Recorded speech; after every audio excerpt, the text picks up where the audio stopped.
I'm back out here with Nick. Nick, the last time I talked to you was about 2.5 months ago. How have you been since then? Same, man. Pretty much the same, you know.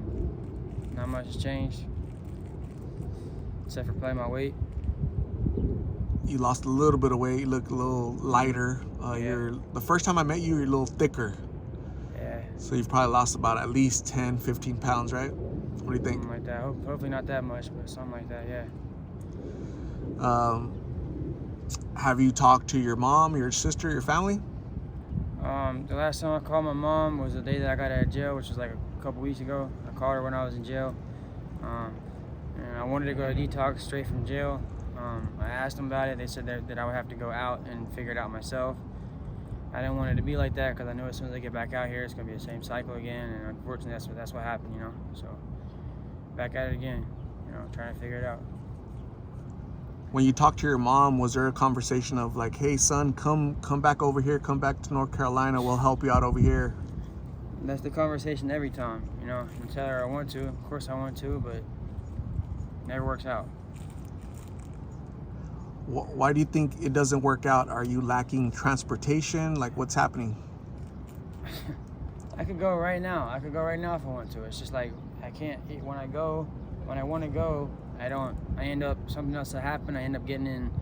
You know, I've got too comfortable here. It's like I have all these people around me everywhere that, you know, like last time I was on my way to detox. Swear to God, I was on my way to detox. I'm on my way. I'm like, hey, I saw my friend. He's like, what's up? You want to come smoke? I was sick and everything. I was like, so I stopped and I went to smoke instead of going to detox. So, you know, that's not an excuse or whatever. I don't need to give an excuse. You know what I'm saying? I guess I got too comfortable with this lifestyle. So, I mean, I don't have any excuses. I don't have an explanation. So. And have you talked to your sister? How does she feel about you still being out here? I haven't talked to Allie in a while. Every time I call my mom, I ask about her, but yeah, honestly, I don't want to call her. When I call her, it hurts, you know. So it's better for me to just. That's why I don't call my mom very often. My mom knows I love her. My mom knows that, you know, everything but I just don't. I don't like talking to them because it bugs me because there's nothing that I can tell them to make them feel better, you know. So it's always a bittersweet conversation. That's not something rare, what you just said. There are a lot of people that tell me, hey, I avoid my family. Mm-hmm. It's not that I don't love them. I do love them. I do miss them. But it hurts to know that I'm causing them pain. So I pretend like they don't exist. Yeah, familiar story, huh? And what are your plans? Like, where were you headed when I approached you? I just got out of the shower at my homie's house. I was going to Circle K to get something to drink and then go back and chill. That's about it. So you have friends that like have a house and you guys just hang out? I have 3 different people that I could go take a shower when I want to, and I have people everywhere that I can hang out with. Actually, I've been going door to door and asking people if they need help cleaning up their yard and stuff like that, because, you know, I'm tired of stealing at stores and stuff, you know. The last video, I saw all kinds of comments where people are, you know, commenting on my Circle K theft. The guy, he hates me. You know, he takes it too personal. Like, when I go in there, they'll cuss me out and call me every name in the book, and I'll just keep going, keep my mouth shut. I'm not trying to get at them. I'm just trying to take what I can take to get what I need. But, you know, that was the whole thing that kind of upset me a little bit. But there was the people on there that were, you know, there's always both sides, you know, so I read the comments, all of them. So you think like the workers at stores, they take it too personal? They should kind of just leave you alone and let you guys do whatever? They have a right to be upset, but they don't have a right to take it as far as they take it sometimes. And I haven't done that in a while. And like I said, I've been trying to do more honest things to get money. I gotta have money for everything that I do. So. Like food and water. I bought this peanut butter pie right here for $1.50. So could have bought a pill and a half for that, but I didn't. So.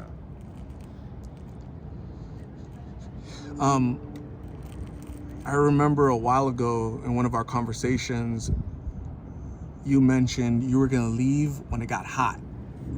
I don't like the heat. I was born in December. I don't like the heat. It's too hot out here in Phoenix. I'm gonna leave before it gets 100 and, you know, triple digits, right?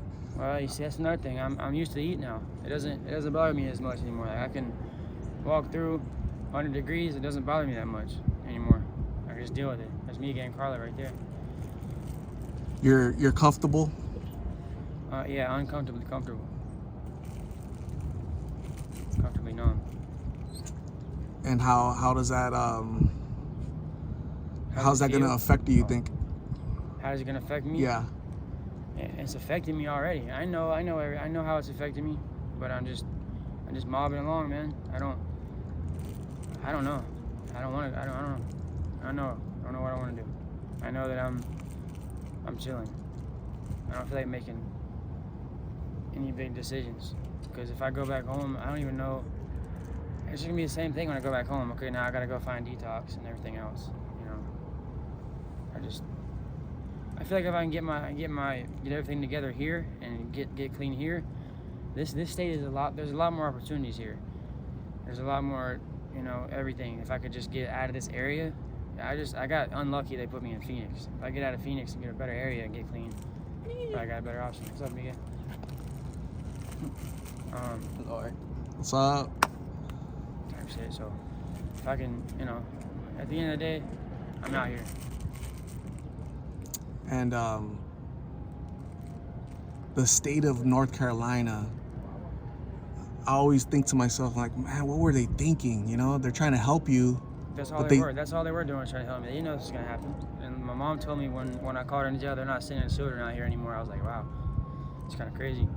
But you know, I don't think they knew. Like I say every time, I don't think they knew the extent of how bad it is out here in this area. So It's like this is where the distribution point is. You know, this is where it arrives here, and then this gets distributed. So it's like weird why they would bring you here. Of all the places in the entire country, they send you to where the pills cost 50 cents. It just doesn't make sense, you know. So I wish places would like do their research, be more intelligent about decisions they make. Because you were 17 when you got here, right? yeah. When did you arrive here? When will it be a year? July coming up, it'll be a year. I got This here last year in July July, yeah. will be- July 7th. One of those I got here. It might have been in June. I'm not sure. I think it was July. I got here in July, and I've been homeless since December 15th. So, or on the street since December. So from July to December, you were at a facility? Yeah. And I mean, I had breaking out a few times and experienced the streets. Like I was out here in July in the heat and on the streets, only for a couple of days though. Like I'm officially just on my own. It's crazy because I would always be like, I wish I would just turn 18 already. You know what I'm saying? Day in day, I would just say that. And now like, man, I just Why'd you want to be 18 so you could leave? so I can do what I want. You know what I'm saying? Do what I want to do, all that. But it's not. I want to go back. And go back to 17? You know? Yeah. You have more help at that age, you think, or what? I mean, I'm old enough to get thrown in jail and thrown in a cell now, and that's not fun. You know, that's already happened twice now. Over stupid stuff, just me trying to support my addiction. I'm in jail for it. But yeah, I was just kind of, you know, the cliche. I was just backing up the cliche everybody says, don't grow up so fast and everything, but it's not. I wish I could go back and make changes, but I don't like saying I wish I could go back, because you can't. How far back would you go? 12 years old, 13, 14? 10 years old. 10 years old? That's kind of when stuff started, or what? Rebellion? I mean, that's when the cycle started. That's when that lifestyle got implemented in my head, you know, which isn't all my fault. Was it family? Was it Yeah, friends? family. Family is the one that got this lifestyle Yeah. at If I 10 could years go old, back huh? and- yeah, if I could go back and change that, it wouldn't be anything that I could do, but if I could go back and change that, I wouldn't be standing here right now. What would you be doing? I don't know, man. I could probably have a house by now, have a car, a wife, kids, probably by now. 18 years old, you know? It's crazy. Did you ever have a girlfriend? Not really like a actual girlfriend, but I've been through them all. Not an actual girlfriend though. So if your mom, your sister, your family sees this in North Carolina, what do you want to tell them? I mean, yeah, the same thing. I love you. I'll be home soon. You know, I hate saying that because I never follow through with it. But just know that, you know, I love you guys, and I'm trying to figure myself out still, but it's crazy. All this thing that I'm saying, all this stuff makes me feel hurt, and then you go get high to make it go away, and it's just like a cycle that, you know, only users understand. So I'm sorry. Is there anything that they can do to help you? No, that question gets asked a lot. My mom's asked me that so many times, and I never know what to tell her. So, you know. You have 100% ownership of it? Yeah, for sure. I mean, 100% ownership of it. No, like I said, back when the stuff got implanted in my head, that's part of it. But it's my fault that I'm stayed here. That's my fault. Yeah. Like I said, I don't blame anybody. I don't need to blame anybody. I know I'm here for what I did, but.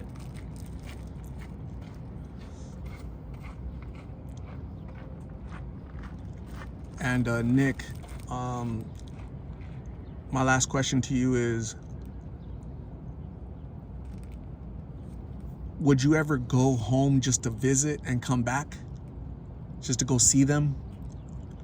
Wow. I mean, if like I said before, if I got in a position where I'm actually doing good here, I would stay here, because I haven't experienced the good part of Arizona because I came here straight into the drug world here. You know what I'm saying? I've never seen what it's like to be on your side of the table here. So if I could experience that and I would go home and see them, maybe invite them here to see it, because there's some beautiful parts of the state that are cool to look at and everything. But I'm talking about the opportunities are a lot. So Nick, I'm gonna say thank you very much for talking to me, give us an update. I'm glad that you've talked to your mom and that you want to get better one day, hopefully soon. We're here to support you as much as possible. Please stay safe. We'll talk to you soon, okay?